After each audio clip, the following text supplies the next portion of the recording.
Vice President, Secretary Gingona, sir, and friends.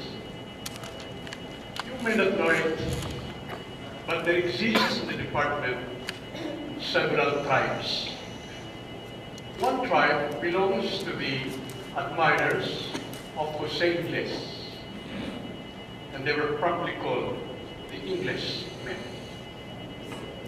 Another tribe belongs to the admirers of Manuel Pulyantes from Batangas, and they were promptly called Pat men. Sir, there is a third.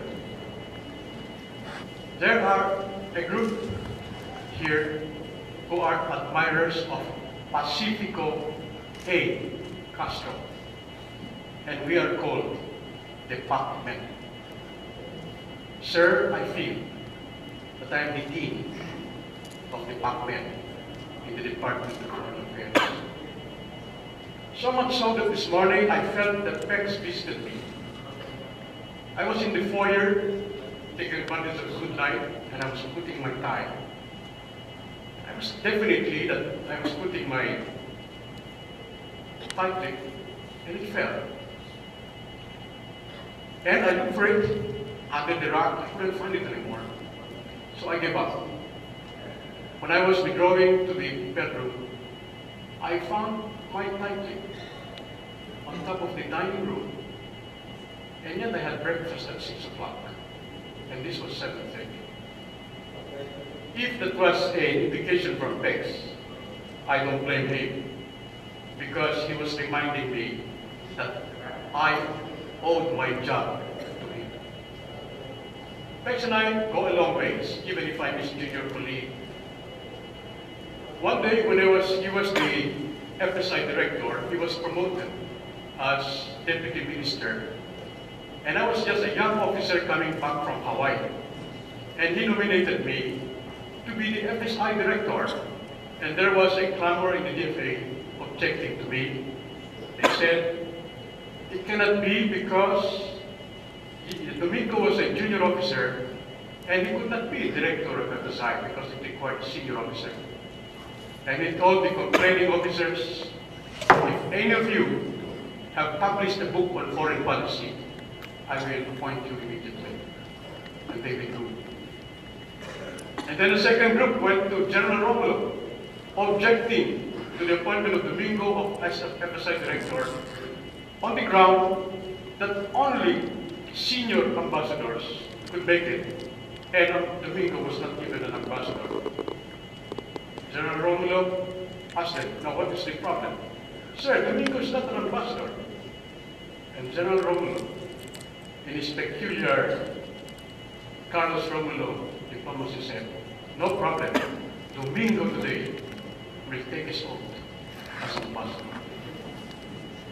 I do not recommend that way, but if you're a friend of Pex Castro, things would pick up. And so, people don't realize that the man who brought in computerization to the DFA was Pex Castro before he left FSI. And one day, since I was already the director, I told him, sir, tomorrow, 10 o'clock, please be at the FSI at Padre Fora. We will inaugurate our Apple computer. I want you to place the first entry. 8 o'clock promptly, he was there. Everybody was gathered. And you know this, you're from FSI. Pex Castro sits down at the computer and cuts it on. The computer does not work. Slowly he stood up and said, Ambassador, you told me this is an apple. This is a lemon. That is Pex Castro. I can go on to tell you stories, but I will confine myself to 2 items that we have concentrated in the last years of his life. Many people don't realize that Pex Castro was the darling of the overseas Filipinos. During the time of the Kuwait War, as narrated by Cesar, thousands of Filipinos, overseas Filipinos, were evacuated from Iran, Iraq, and Kuwait. And Castro was sitting there alone with thousands and hordes of Filipinos to be evacuated. But he was cool. And they called on the International Office of Migration, and planes after planes ferrying OFWs, and they were saved. I inherited my love of the OFWs from Pacifico Castro. I will be completing my 2 years as Undersecretary for Migrant Workers this month. Another thing that had joined me with Castro is our theory that foreign policy should not only be a function of the executive, but also the legislature. Tex and I wanted to go to Congress very badly so we can tell the world about foreign policy.